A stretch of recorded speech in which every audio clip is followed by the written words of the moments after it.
देखिए हमने क्या बोला, मेजोमेरिक। मेजोमेरिक क्या होता है देखते हैं।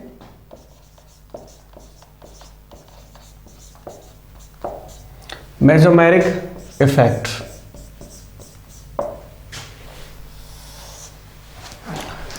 Mesomeric effects. ओके, तो मेजोमेरिक इफेक्ट क्या होता है? मेजोमेरिक होता है आपका, it is the special type of resonance. ये भी हमारा एक रेजोनेंस ही है। चलिए डेफिनेशन पहले लिख देता हूं, फिर आपको मैं समझाता हूं। It is the special type of resonance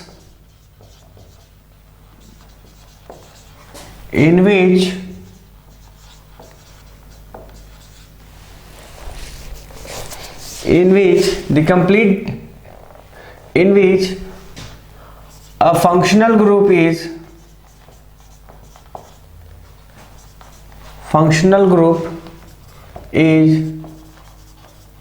substituted, a functional group is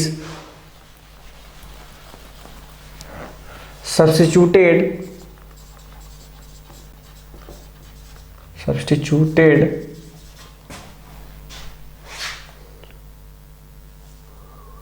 to the double bonded carbon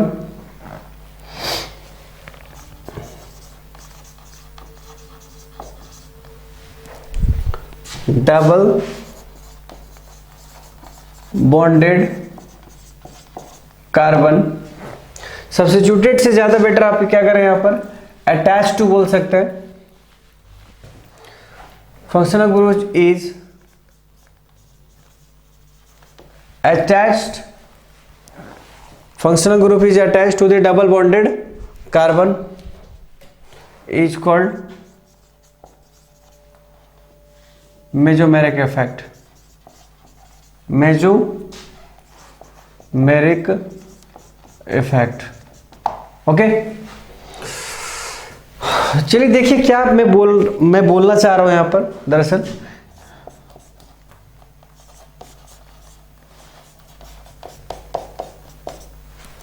resonance और मेजोमेरिक में क्या फर्क है देख लीजिए।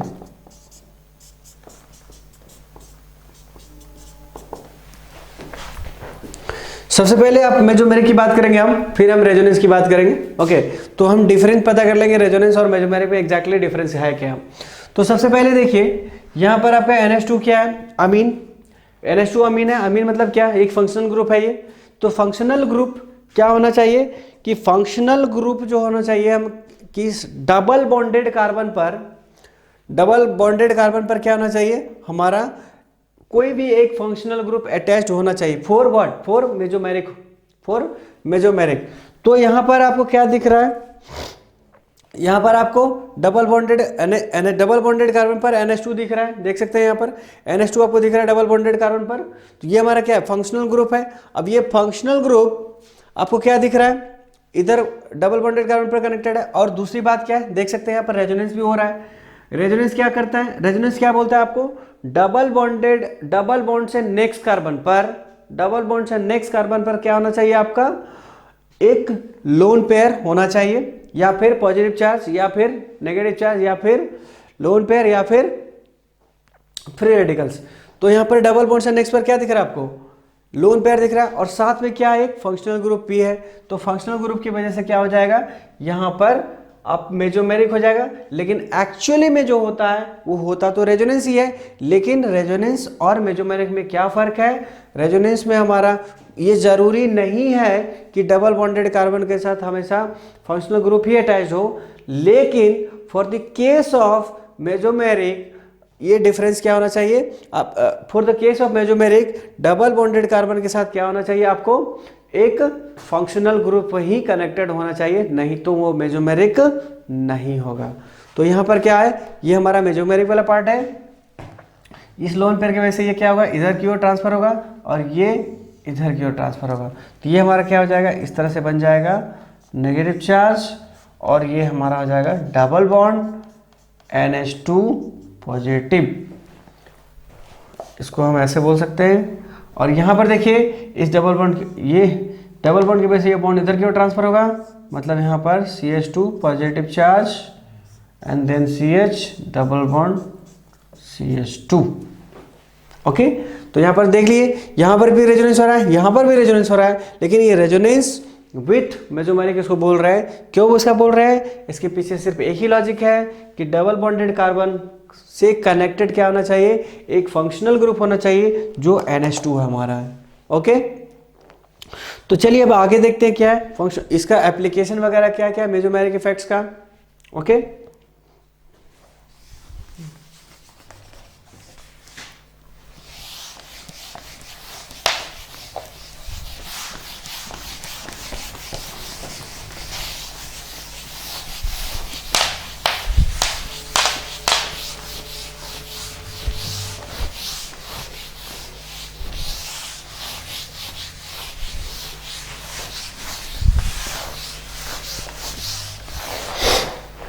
पहला एप्लीकेशन हमारा क्या है इसमें, देखिए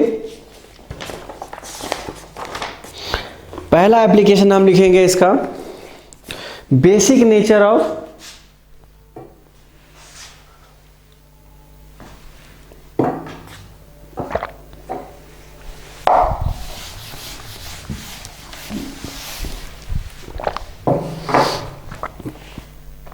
बेसिक नेचर ऑफ, पहला एप्लीकेशन ऑफ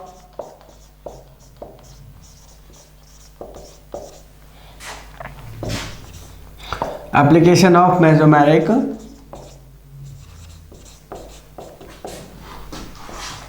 effects। ओके, तो पहला एप्लीकेशन क्या है इसका, पहला एप्लीकेशन है हमारा बेसिक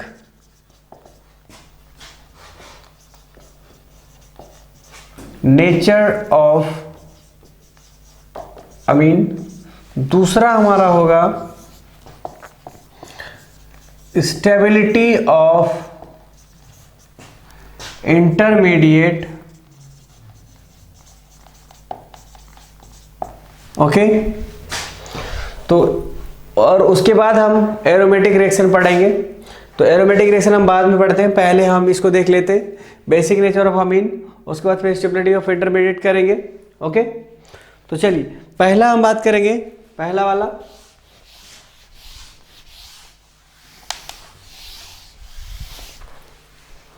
पहला हमारा क्या है, बेसिक नेचर ऑफ अमीन्स। तो चलिए देखिए क्या होता है basic nature of amines.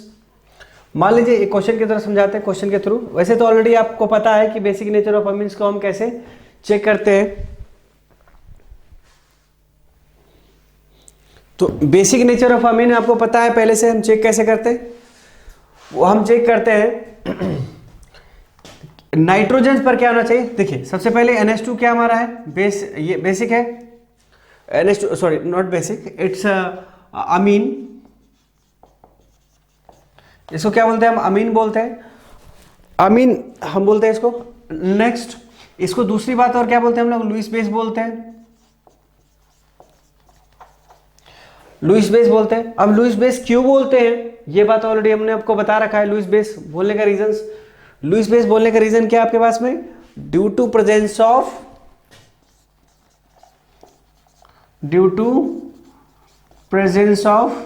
what, due to presence of lone pair, due to presence of lone pair it is treated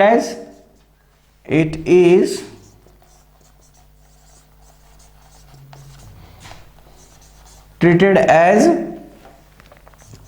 Lewis base। Okay, क्या लिखा गया है, due to presence of lone pair it is treated as a Lewis base. तो Lewis base क्यों बोला गया इसको, क्योंकि इसके पास क्या है, लोन पेयर है। अब लोन पेयर इसके पास प्रेजेंट है, इसी के वजह से इसको हम क्या बोलते हैं, लुईस बेस बोला जाता है। मतलब अगर लोन पेयर खत्म कर दिया जाए, अगर लोन पेयर को खत्म कर दिया जाए तो क्या होगा, ये इसका बेसिसिटी भी हमारा क्या हो जाएगा, खत्म हो जाएगा। ओके, तो चलिए देखते हैं इसको हम क्वेश्चन के थ्रू कैसे समझेंगे।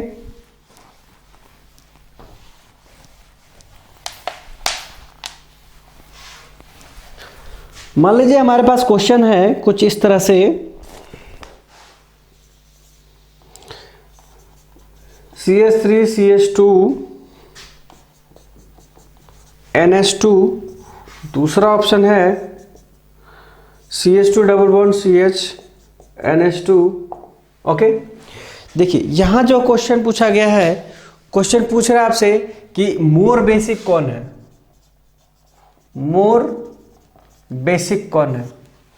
मोर बेसिक का मतलब क्या हो गया कि इन दोनों ए और बी का, ए और बी में अगर बात किया जाए तो कौन ज्यादा बेसिक होगा, ए या बी। तो पहले देखते हैं डेंसिटी, पहले हमें ए और बी से देखने से पहले हमें क्या करना होगा, हमें चेक करना होगा नाइट्रोजन के ऊपर का density of electrons. Okay, density of electrons हमें पता चल जाए तो हमें क्या होगा, उससे हमें यह पता चल जाएगा कि किसका ज्यादा बेसिक कैरेक्टर्स होगा, राइट। तो देखिए यहां पर क्या है, ये हमारा क्या प्लस आई इफेक्ट है। प्लस आई इफेक्ट मतलब CH3 CH2 क्या हमारा अल्काइल ग्रुप है, और अल्काइल ग्रुप क्या होता है हमारा बेसिक इलेक्ट्रॉन डोनर होता है। तो इलेक्ट्रॉन डोनर क्या है, CH3 CH2 हमारा इलेक्ट्रॉन क्या है, डोनर है। इलेक्ट्रॉन डोनर मतलब इलेक्ट्रॉन को डोनेट करेगा। तो इलेक्ट्रॉन डोनेट कर रहा है इसकी ओर, जब इलेक्ट्रॉन डोनेट कर रहा है मतलब इसका डेंसिटी ऑफ नाइट्रोजन क्या हो रहा है, हाई हो रहा है। ओके, तो जब इसका electron density of nitrogen high होगा मतलब क्या बोल रहे हैं, बेसिक कैरेक्टर बढ़ता जा रहा है। तो बेसिक कैरेक्टर्स बढ़ने का सिर्फ एक ही कारण हो सकता है, क्या, कि उसका इलेक्ट्रॉन कहां पर, नाइट्रोजन के ऊपर बढ़ना चाहिए। जैसे ही इलेक्ट्रॉन नाइट्रोजन के ऊपर बढ़ेगा तो आपका क्या होगा, डेंसिटी ऑफ नाइट्रोजन बढ़ता चला जाएगा, और density of nitrogen increases means basic characters increases. तो चलिए इसमें देखते हैं, अगर यहां पर देख क्या रहे हैं हम कि डबल बॉन्ड से नेक्स्ट पर क्या है, लोन पेयर है, और ये डबल बॉन्ड कहां जा रहा है, रेजोनेंस में जा रहा है। और रेजोनेंस में अगर चला गया, कौन चला गया, लोन पेयर। अगर लोन पेयर कहां चला गया, लोन पेयर कहां चला गया, अगर रेजोनेंस में चला गया तो फिर आपको वो लोन पेयर मिलेगा नहीं, और जब लोन पेयर नहीं मिला इसका मतलब लोन पेयर क्या हुआ, खत्म हो गया। जब लोन पेयर खत्म हुआ तो मतलब बेसिक कैरेक्टर्स भी खत्म हो गया। समझ आई बातें, means if the lone pair is going to participates in resonance means basic character is vanished. Okay, मतलब ये कहना चाह रहा हूं मैं कि यदि लोन पेयर अगर रेजोनेंस में पार्टिसिपेट कर गया तो आपका बेसिक कैरेक्टर क्या हो गया, खत्म हो गया वहां पर। ओके, क्योंकि बेसिक कैरेक्टर डिपेंड किस बात पर करता है, उसके बेसिक कैरेक्टर डिपेंड करता है उसके लोन पेयर पे। लोन पेयर मतलब, या फिर दूसरी भाषा में बोले हम, डेंसिटी ऑफ नाइट्रोजन्स पर, density of electrons on the nitrogens पे। जितना ज्यादा नाइट्रोजन पर इलेक्ट्रॉन डेंसिटी होगा उतना ज्यादा उसका बेसिक कैरेक्टर्स क्या होगा, ज्यादा होगा। तो यहां पर तो आपका बेसिक कैरेक्टर्स क्या हो रहा है, इस केसेस में ए में ज्यादा हो रहा है। क्यों, क्योंकि लोन पेयर यहां पर ज्यादा बढ़ रहा है, और यहां पर डेंसिटी ऑफ इलेक्ट्रॉन्स बढ़ रहा है इस पर, इसलिए हमारा क्या हो, A is more basic than B। Okay, चलिए कुछ और क्वेश्चन लेते हैं, आपको पता चलेगा थोड़ा सा और।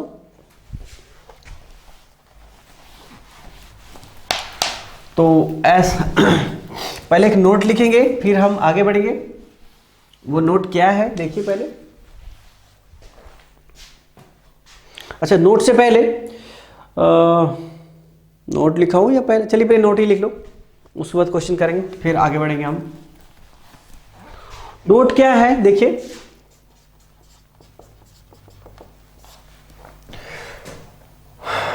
इन डबल बॉन्डेड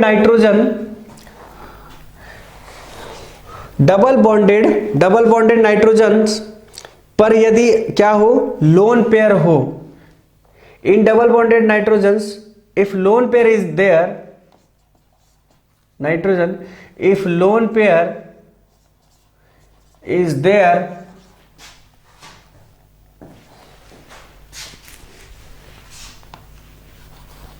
ठीक है, क्या बोल रहे हैं हम, in double bonded nitrogens if lone pair is there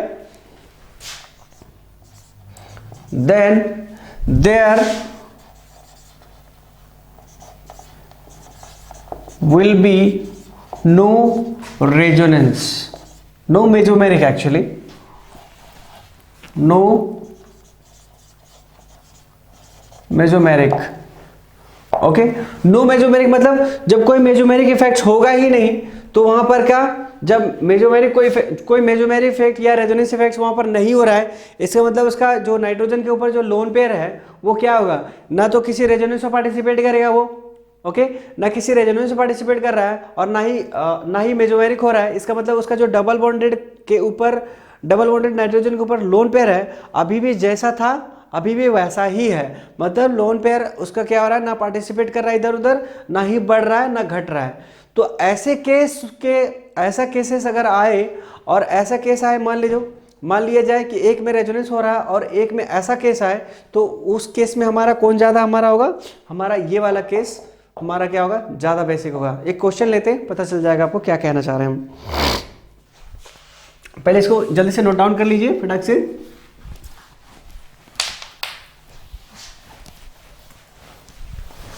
देखिए क्वेश्चन क्या है,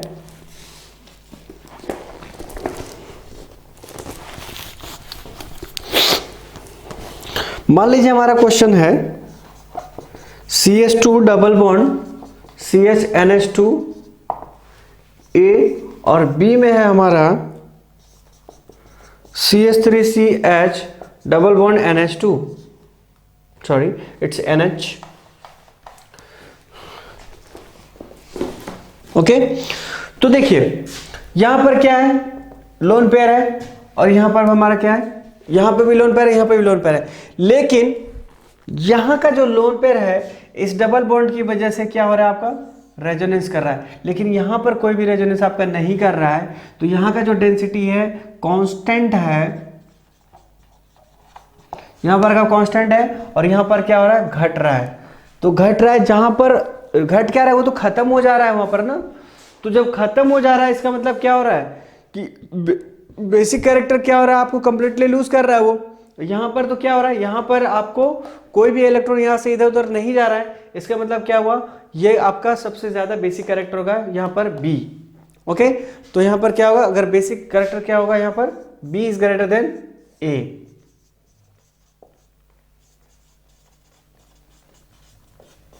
ओके। बेसिक कैरेक्टर क्या हो गया हमारा, B is greater than A. दूसरा क्वेश्चन देखते हैं,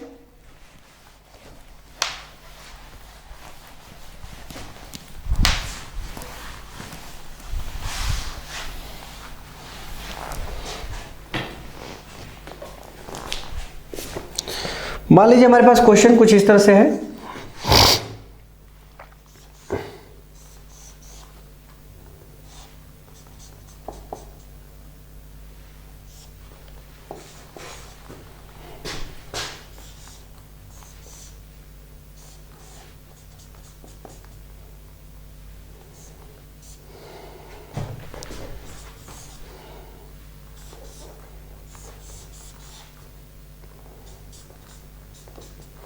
ओके।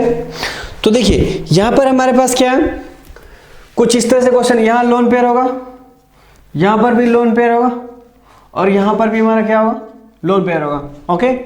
तो देखिए यहां पर सबसे ज्यादा लोन पेयर, यहां पर सबसे ज्यादा डेंसिटी ऑफ इलेक्ट्रॉन किसके पास है, इसके पास, इसके पास या इसके पास, चलिए चेक करते हैं। तो अगर गौर से देखें तो डबल बॉन्ड से नेक्स्ट पर क्या दिख रहा है आपको, डबल बॉन्ड से नेक्स्ट पर आपको लोन पेयर दिख रहा है, मतलब ये क्या होगा, रेजोनेंस में पार्टिसिपेट करेगा। ये जो डबल बॉन्ड से नेक्स्ट पर क्या आपको दिख रहा है, लोन पेयर दिख रहा है, मतलब ये रेजोनेंस में होगा, मतलब इसका जो लोन पेयर है वो क्या होने जा रहा है, घटने जा रहा है, ये घटेगा, ओके। यहां पर भी देखिए, यहां डबल, देखिए इधर से नहीं दिख रहा लेकिन इधर से दिख रहा है, तो इधर से डबल बॉन्ड से नेक्स्ट पर क्या लोन पेयर, मतलब ये भी घटेगा। लेकिन ध्यान रहे कि यहां पे घट रहा है और यहां पे घट रहा है, तो किसमें ज्यादा घट रहा है, केस बी में आपका ज्यादा घट रहा है। क्यों, क्योंकि देखिए यहां पर डबल बॉन्ड आपका है, single double double double double single double और फिर से लोन पेयर आ रहा है, मतलब यहां पर क्या आ रहा है कि आपको इससे ज्यादा टाइम से रेजोनेंस यहां पर होगा, ओके। इससे ज्यादा टाइम रेजोनेंस होगा, मतलब यहां पर इसका जो लोन पेयर है बहुत लेट होने के बाद आपको वापस दिखेगा लोन पेयर, मतलब बहुत देर के बाद आपका बेसिक कैरेक्टर वापस आ रहा है, इसीलिए आपका बेसिक कैरेक्टर क्या होगा, बी का सबसे ज्यादा कम होने जा रहा है। और ए में सी में देखिए, सी में तो आपका इलेक्ट्रॉन दोनों तरफ से दिया जा रहा है, क्योंकि ये क्या है, अल्काइल ग्रुप है दोनों तरफ से, तो ये सबसे ज्यादा आपका बढ़ जाएगा। तो सबसे ज्यादा हमारा बेसिक कैरेक्टर क्या होगा, सी, उसके बाद फिर आपका आंसर हो जाएगा ए और उसके बाद हम जाएगा बी। तो ऑर्डर ऑफ बेसिक, ऑर्डर क्या हो जाएगा हमारा, order of basic order of basic, तुम्हारा क्या हो जाएगा CAB। ओके, एक और क्वेश्चन लेते हैं, चलिए देखिए क्या होता है।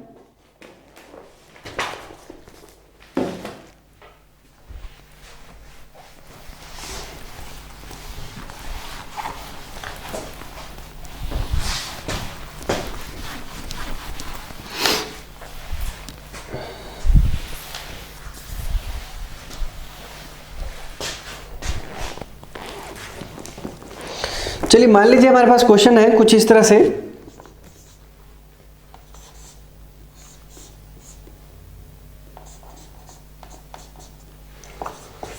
B है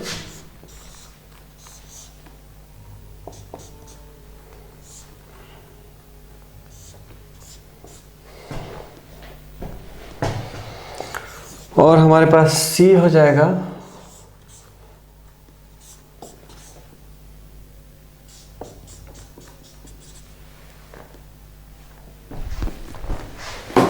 ओके। क्वेश्चन हमारे पास ये है, देखिए इसके पास भी लोन पेयर है, इसके पास भी लोन पेयर होगा और इसके पास भी हमारा लोन पेयर होगा। तो देखिए सबसे पहले आपको क्या दिख रहा है, यहां पर जो लोन पेयर है, यहां पर का लोन पेयर आपको कहां जा रहा है, ये रेजोनेंस में जा रहा है, मतलब यहां पर से क्या हो रहा है आपका घट रहा है, ये जो लोन पेयर आपका घट रहा है, मतलब ये तो आपको कभी भी बेसिक अच्छा नहीं हो सकता है।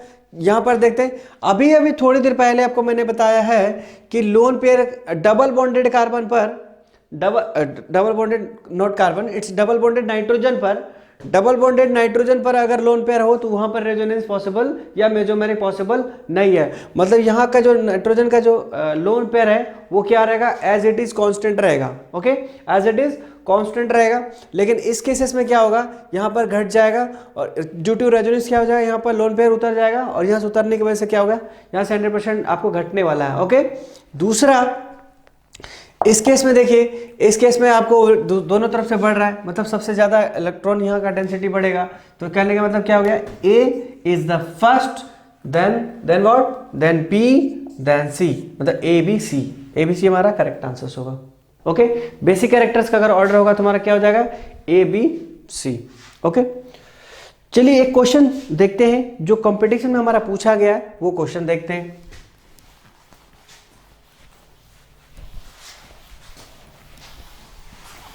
जो रिगार्डिंग बेसिक कैरेक्टर्स ऑफ अमीन से जो क्वेश्चन पूछा गया है, उस पर अब देखते हैं हम क्या क्वेश्चन पूछा गया अमीन से related questions.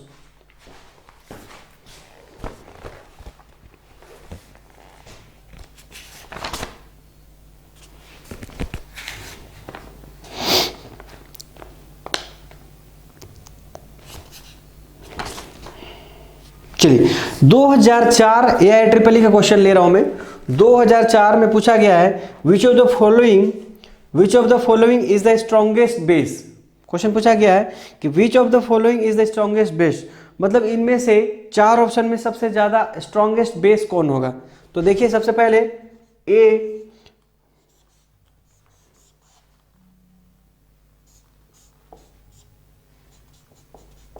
NH2, B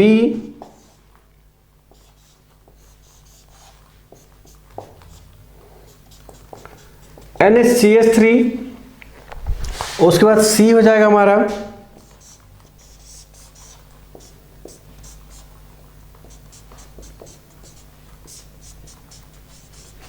okay, and the D is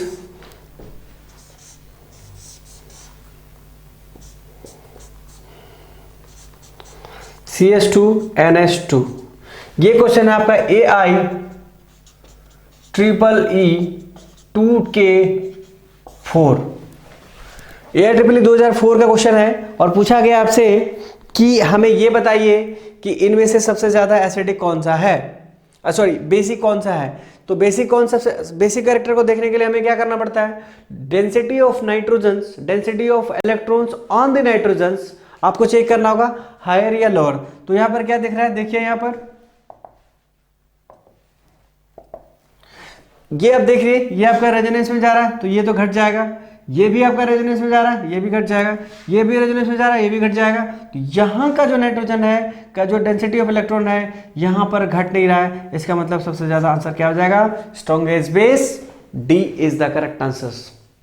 okay, तो क्योंकि इसका लोन पेयर कहीं जा ही नहीं रहा है और ये तो लोन पेयर ले नहीं सकता है, और इसके बाद ये इसका कोई कंडीशन नहीं बचता रेजोनेंस होने का, तो इसीलिए हमारा क्या हो जाएगा, ये लोन पेयर जैसा का था वैसा ही रह जाएगा, और इसी की वजह से क्या होगा, हमारा डी हमारा स्ट्रॉन्गेस्ट बेस हो जाएगा।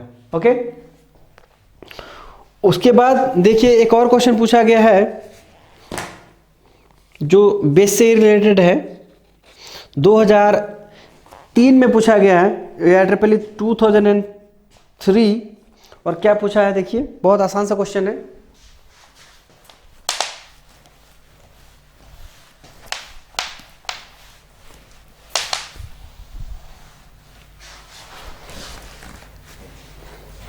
ये 2004 था, ये 2003। देखिए क्या क्वेश्चन पूछा है, कहता है the correct order of increasing basic number of basis, correct order of increasing basic nature of the basis, this is NH3 CH3, उसको CH3 NH2, उसके बाद फिर CH3 whole twice NH। Okay, तो इस तरह से आपको क्या बताना है, क्वेश्चन पूछा गया है और 4 ऑप्शन दिए हुए थे। 4 ऑप्शन में था NH3 CH2 NH2 CH3 whole twice NH। दूसरा ऑप्शन था हमारा CH3 NH2 CH3 whole twice NH, और उसके था बाद में NH3, और C ऑप्शन था हमारा CH3 NH2 NH3 CH3 whole twice NH, and the last option is CH3 whole twice NH NH3 CH3 NH2। तो अब देखिए सबसे पहले क्या करना होगा, इनमें सबसे पहले लोन पेयर इसके पास है, इसके पास भी है और इसके पास भी है, तो इनको इन ABCD को देखने के बजाय हम पहले इसमें चेक करते हैं सबसे ज़्यादा बेसिक कौन है। ओके, तो सबसे ज़्यादा बेसिक को देखने के लिए क्या करें, स्ट्रक्चर को ड्रॉ कर लें तो पता चल जाएगा हमको।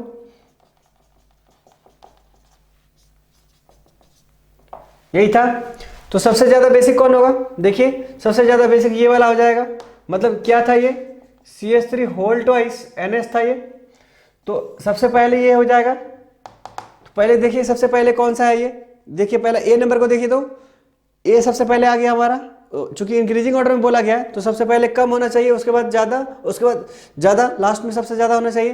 तो सबसे ज़्यादा हमारा ये होना चाहिए 2 डिग्री वाला, देखिए यहाँ पर 2 डिग्री हो गया। उसके बाद कौन सा ये होना चाहिए, ये यहाँ पर देखिए है, उसके बाद फिर ये होना चाहिए, मतलब A हमारा क्या होना चाहिए, A is the correct answer. और मोस्ट बेसिक हमारा क्या हो जाएगा, मतलब इंक्रीजिंग ऑर्डर्स में हमारा क्या करेक्ट ऑर्डर्स क्या होगा, हमारा ये वाला हमारा हो जाएगा। और ये क्वेश्चन कब पूछा गया है, ये क्वेश्चन पूछा गया IEEE 2013 में पूछा गया है, 3 में पूछा गया है ये। ओके, तो इस तरह से हम बेसिक कैरेक्टर को खत्म करते हैं, और उसके बाद हम आगे बढ़ते हैं। आगे बढ़ने के बाद हम किसकी बात करेंगे, एसिड की बात करेंगे, acidic nature of, acidic characters की बात करेंगे, एसिडिक स्ट्रेंथ की बात करेंगे normally.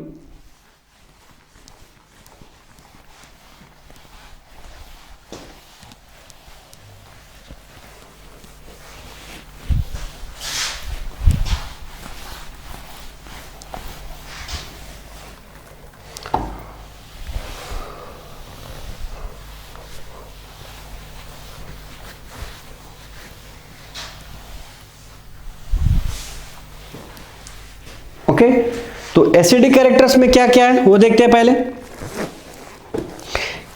Acidic nature of OH group, acidic nature of OH group, application क्या था हमारा, लिखिएगा एप्लीकेशन में, acidic nature of OH group. तो देखिए क्वेश्चन क्या है, क्वेश्चन के थ्रू समझाते हैं। सपोज हमारे पास क्वेश्चन क्या है, CH3 CH2 OH A में और B में हमने लिखा है CH2 डबल बॉन्ड CH और यहाँ पर OH है। अब इनमें हमको चेक करना है कि सबसे ज़्यादा एसिडिक कौन है, A वाला या B वाला। देखिए आपको स्टार्टिंग में हमने बताया था एसिडिक कैरेक्टर को चेक करने के लिए कैसे चेक करते हैं हम लोग, पॉजिटिव नेगेटिव डाल के चेक करते हैं। तो पॉजिटिव नेगेटिव देखते हैं, यहाँ पर पॉजिटिव, यहाँ पर पॉजिटिव, यहाँ पर नेगेटिव, यहाँ पर नेगेटिव और यहाँ पर पॉजिटिव। तो एक बात बताइए अपने को कि ये हमारा क्या है, प्लस आई ग्रुप है। प्लस आई ग्रुप क्या करेगा, CH प्लस आई ग्रुप क्या करेगा, इलेक्ट्रॉन को देगा। इलेक्ट्रॉन देगा तो ये मतलब ये नेगेटिव बढ़ जाएगा, और नेगेटिव बढ़ेगा तो ये हमारा जो H प्लस है, क्या ये हटेगा आसानी से, नहीं हट पाएगा। और जब आसानी से नहीं हटेगा तो क्या आपको एसिड मिलेगा, एसिड नहीं मिलेगा। अच्छा तो इस केसेस में देखते हैं जरा सा। तो इस केस में क्या होगा, नेगेटिव, देखिए आपको बताया गया है कि डबल बॉन्ड से नेगेटिव, डबल बॉन्ड से नेक्स्ट पर अगर क्या मिले, आपको नेगेटिव मिले तो क्या होगा, वो रेजोनेंस में चला जाएगा। तो ये आपका रेजोनेंस में आ जाएगा, और जैसे ही रेजोनेंस में आएगा यहाँ से H प्लस इजिली यहाँ से क्या हो जाएगा, रिलीज हो जाएगा। तो कहने का मतलब ये हुआ कि यदि नेगेटिव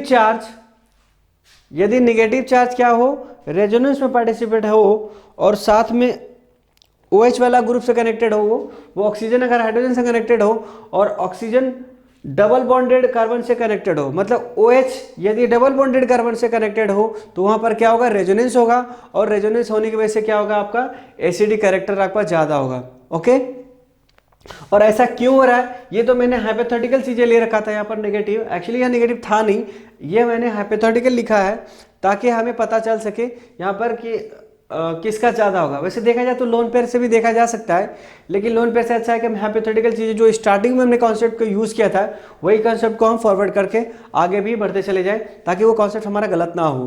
ओके, तो देखा जाए तो हमारा इनवैलिड नहीं हो रहा है, ये चीज़ें हमें यहाँ भी सही है। ओके, तो यहाँ पर देखा जाए तो क्या है हमारा, अब एसिडिक, सबसे ज़्यादा एसिडिक क्या हो जाएगा, जिसका जितना जल्दी H प्लस निकलेगा वो हमारा उतना ज़्यादा एसिडिक हो जाएगा। तो देखा जाए तो हमारा B is more acidic then A। तो यहाँ से समझ में क्या आया हमको कि यदि डबल बॉन्डेड कार्बन के साथ यदि OH कनेक्टेड है, और OH अगर किसी नॉर्मल कंडीशन में नॉर्मल कार्बन के साथ कनेक्टेड है, तो हमारा क्या हो जाएगा, एसिडिक कैरेक्टर की अगर बात की जाए तो वो OH हमारा ज़्यादा एसिडिक होगा, वो जिसके साथ वो डबल बॉन्डेड कार्बन के साथ कनेक्टेड हो तो वो हमारा ज़्यादा एसिडिक होगा comparison to non double bonded carbon connected of OH groups. Okay, तो देख सकते हैं आप यहाँ पे, और ऐसा क्यों हुआ, due to mesomeric effects. Okay, due to mesomeric, actually होता तो रेजोनेंस ये, लेकिन उसको हम मेसोमेरिक बोलते हैं। क्यों, क्योंकि ये फंक्शनल ग्रुप है, और फंक्शनल ग्रुप किससे कनेक्टेड है, किसी अनसैचुरेटेड कार्बन से कनेक्टेड है। ओके,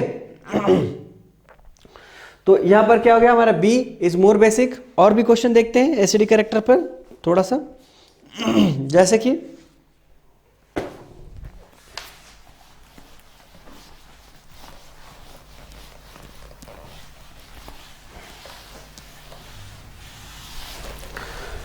मान लीजिए कि हमारे पास क्वेश्चन है कुछ इस तरह से,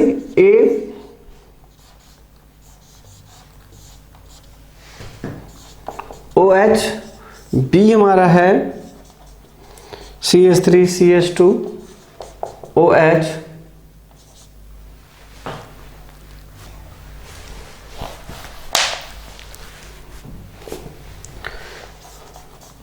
CH3 CH2 OH, C हो जाएगा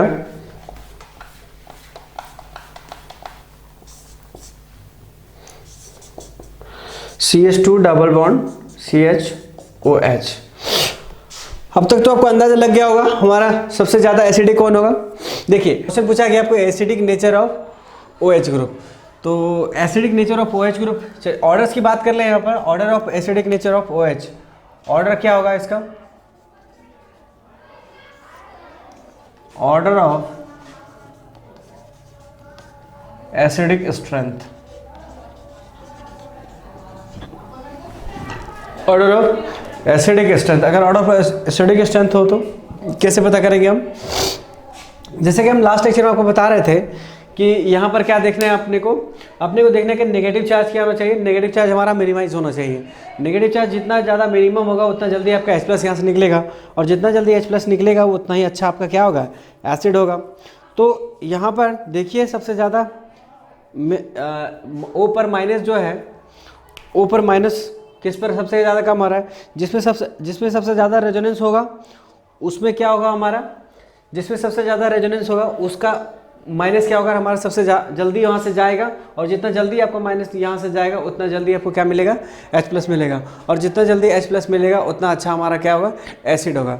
तो यहाँ देख सकते हैं यहाँ पर ये एरोमेटिक, ये रेजोनेंस आपको ज़्यादा होगा क्योंकि ये आपका क्या है, एक एरोमेटिक कंपाउंड है। एरोमेटिक कंपाउंड पर नेगेटिव चार्ज क्या होता है, जल्दी आपका रेजोनेंस में जाएगा।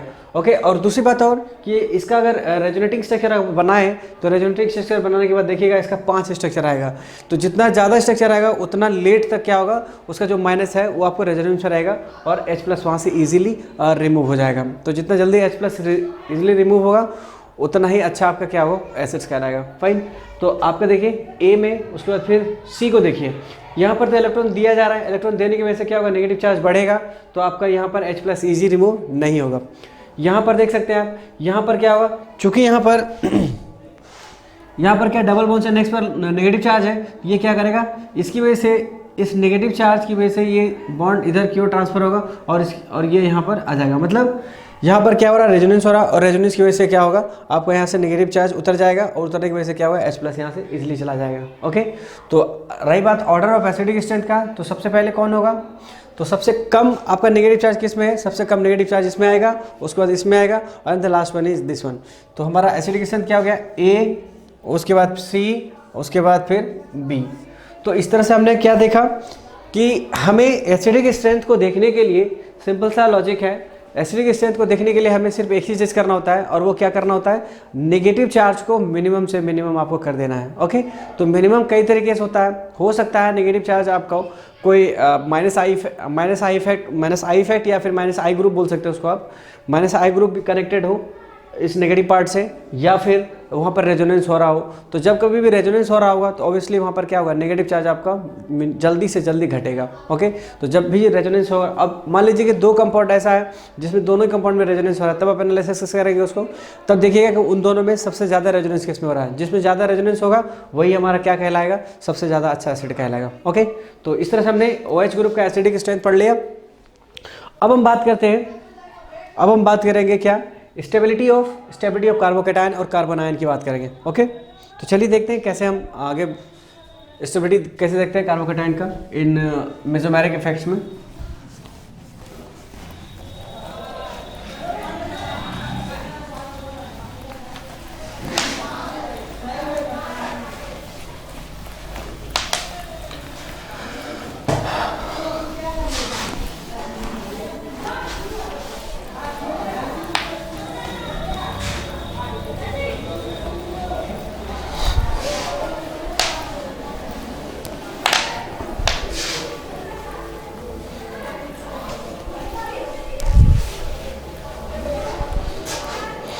तो चलिए देखते हैं स्टेबिलिटी ऑफ कार्बोकेटायन पहले देखेंगे, उसके बाद हम आगे बात करेंगे।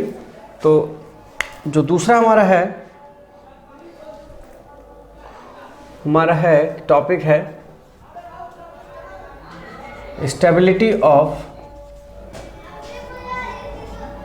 कार्बोकेटायन।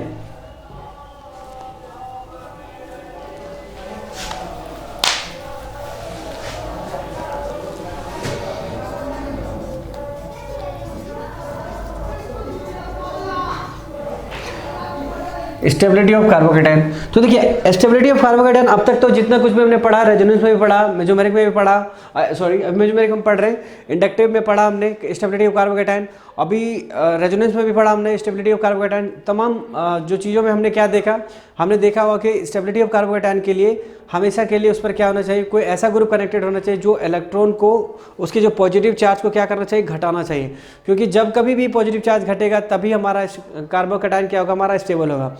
तो स्टेबल होने का मतलब क्या हुआ कि लेस पॉजिटिव होना चाहिए, less positive more stable, less positive और मोर स्टेबल। तो यहाँ पर देखिए कुछ वैसा ही कहा, फिर से दोबारा आपके पास सामने केसेस आ रहे हैं, बट फर्क क्या होगा, यहाँ पर वो मेसोमेरिक के द्वारा स्टेबलाइज होगा, और सबसे स्टार्टिंग में हमने जो पढ़ा था स्टेबिलिटी ऑफ कार्बोकेटायन में, वहाँ पर स्टेबलाइज हुआ था वो किससे, वहाँ पर स्टेबलाइज हुआ था आपको इंडक्टिव इफेक्ट से। उसके बाद फिर हमने रेजोनेंस से स्टेबलाइज किया इसको। अब जो हम करने जा रहे हैं, अब जो स्टेबलाइज करने जा रहे हैं किसके थ्रू, हम मेसोमेरिक के थ्रू स्टेबलाइज करने जा रहे हैं। ओके फ्रेंड्स, तो देखिए कैसे हम क्वेश्चन को डील करेंगे स्टेबिलिटी ऑफ कार्बोकेटायन के।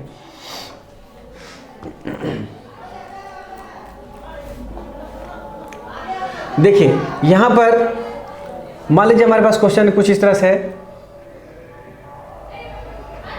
ए ऑप्शन में CH3 CH2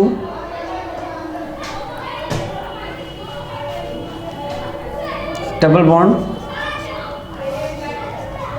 OH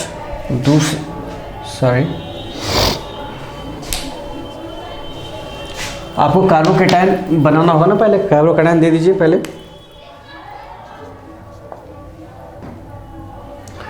B option में मान लीजिए CH3 CH2 आई मीन यहाँ पर CH प्लस दे दीजिए और यहाँ पर NH2 दे दीजिए।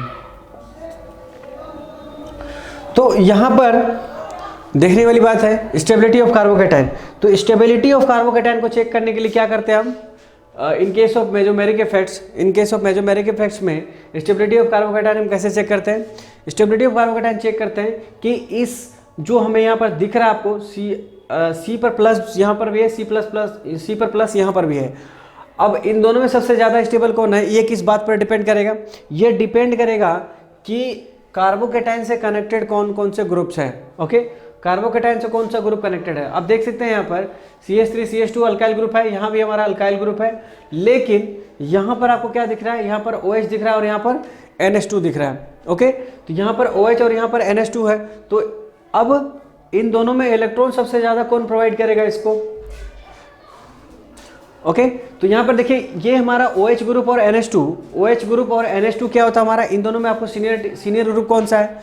तो सीनियर ग्रुप को जानने के लिए आपको क्या करना होगा, एक सीरीज को देखना होगा। और पहले एक काम करते हैं, इस कार्बोकेटायन को पढ़ने से पहले, स्टेबिलिटी ऑफ कार्बोकेटायन पढ़ने से पहले हम थोड़ा सा एक पॉइंट बता देते हैं जिसके थ्रू आप इजीली इसको डील कर सकते हैं। ओके, तो चलिए पहले हम देखते हैं ऑर्डर्स क्या है, एक्चुअली ऑर्डर क्या है, पहले अगर वो हमें पता चल जाए तो हम आसानी से मेसोमेरिक के बारे में, हम स्टेबिलिटी ऑफ कार्बोकेटायन के बारे में इजीली हम डील कर सकते हैं। ओके, चलिए देखते हैं पहले ऑर्डर क्या क्या है हमारा, ऑर्डर ऑफ +m और -m क्या है, पहले ये जानना जरूरी है।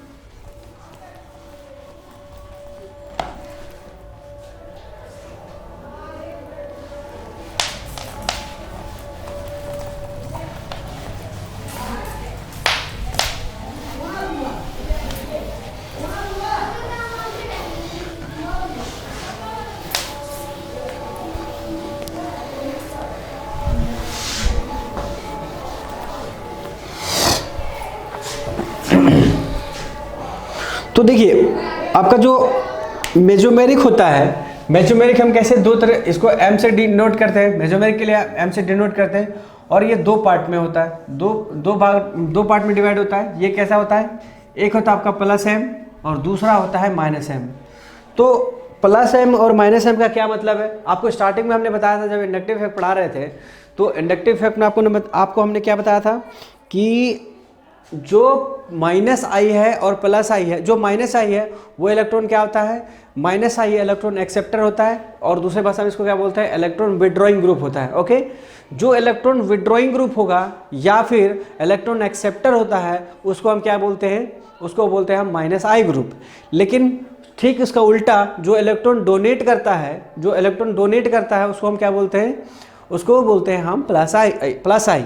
मतलब अब डोनेट किसको करेगा, ऑब्वियसली खुद जो है उसके सामने वाले पे डोनेट करेगा। अब सामने वाला कार्बन हो सकता है या फिर कोई रिंग हो सकता है। ओके, मतलब कार्बन कहने का मतलब एक हो सकता है वो कार्बन कैसा हो, वो कार्बन आपका चैन का हो सकता है या फिर वो रिंग का कार्बन हो सकता है। तो कहीं ना कहीं वो जो ग्रुप होगा, वो ग्रुप क्या हुआ, जो वैसा ग्रुप जो इलेक्ट्रॉन को डोनेट करता हो उस ग्रुप को हम क्या बोलेंगे, +i ग्रुप। और जो इलेक्ट्रॉन को एक्सेप्ट करता हो अपनी ओर, ऑब्वियसली एक्सेप्ट करेगा तो अपनी ओर ही करेगा, तो इलेक्ट्रॉन जो एक्सेप्ट करने वाला ग्रुप होगा उसको हम क्या बोलेंगे, उसको हम -i ग्रुप बोलेंगे। ओके, तो यहाँ पर भी कुछ वैसा ही है, यहाँ पर क्या है, यहाँ पर भी कुछ वैसा ही है, लेकिन यहाँ पर क्या होता है, एक पर्टिकुलर फंक्शनल ग्रुप की बात करेंगे। यहाँ पर जो भी इसमें आएंगे प्लस आई माइनस आई भी जो भी आएगा हमारा कोई भी, ये हमारा जो भी होगा फंक्शनल ग्रुप होगा। तो फंक्शनल ग्रुप, तो यहाँ देखिए जैसे आपने प्लस आई माइनस आई का में डिस्कस किया था, यहाँ भी वैसा ही करेंगे आप। मतलब अगर माइनस आई ग्रुप की बात की जाए तो माइनस आई ग्रुप क्या होता है, दोज ग्रुप्स विच एक्सेप्ट या which withdraw the electron from the rings, ध्यान से सुनिएगा मेरी बात, दोज एलिमेंट और ग्रुप्स ऑफ एलिमेंट्स से मॉलिक्यूल्स विच एक्सेप्ट और withdraw the electrons from the rings और chain is called minus M groups. Okay, तो इसके डेफिनेशन के तौर पे हम क्या लिख सकते हैं, दोज एलिमेंट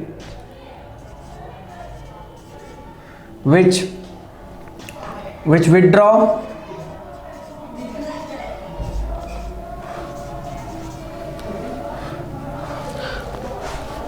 से बेटर रहेगा, आप इसको थोड़ा कॉमन वर्ड का इस्तेमाल करें, दोज एलिमेंट्स और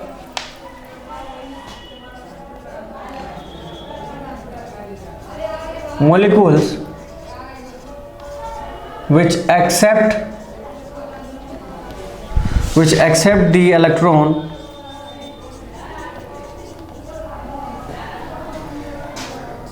is called minus M group. Okay, मतलब क्या कहना चाह रहा हूं, मतलब ऐसा ग्रुप, ऐसा एलिमेंट या फिर ग्रुप जो क्या करता हो, आपको इलेक्ट्रॉन को अपनी ओर एक्सेप्ट करता हो, उसको हम क्या बोलेंगे, माइनस एम ग्रुप। तो इसका ठीक उल्टा क्या हो जाएगा, those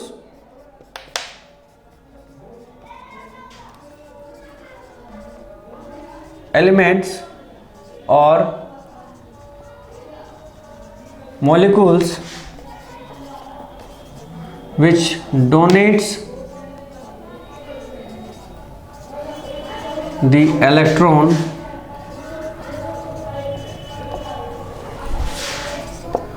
is called plus M group.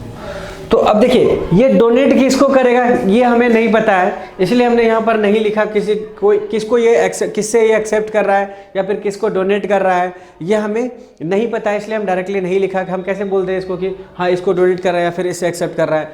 तो हम देखेंगे कि वहाँ जब हम क्वेश्चन के थ्रू करेंगे तो क्वेश्चन के थ्रू हमें पता चल जाएगा कि वो किससे इलेक्ट्रॉन ले रहा है या फिर किसका इलेक्ट्रॉन वो दे रहा है। ओके, तो सबसे पहले हम बात करते हैं किसकी, तो सबसे पहले हम बात करेंगे इसके ऑर्डर्स की बात करेंगे, उसके बाद हम आगे बढ़ेंगे कि ऑर्डर्स को लिखने के बाद हम बात करेंगे आगे कि कैसे कैसे उसका क्वेश्चंस बनते हैं या एप्लीकेशंस कैसे कैसे होते हैं उसके।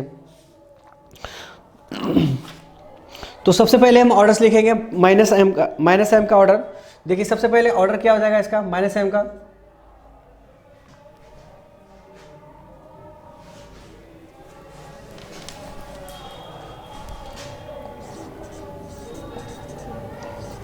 Order of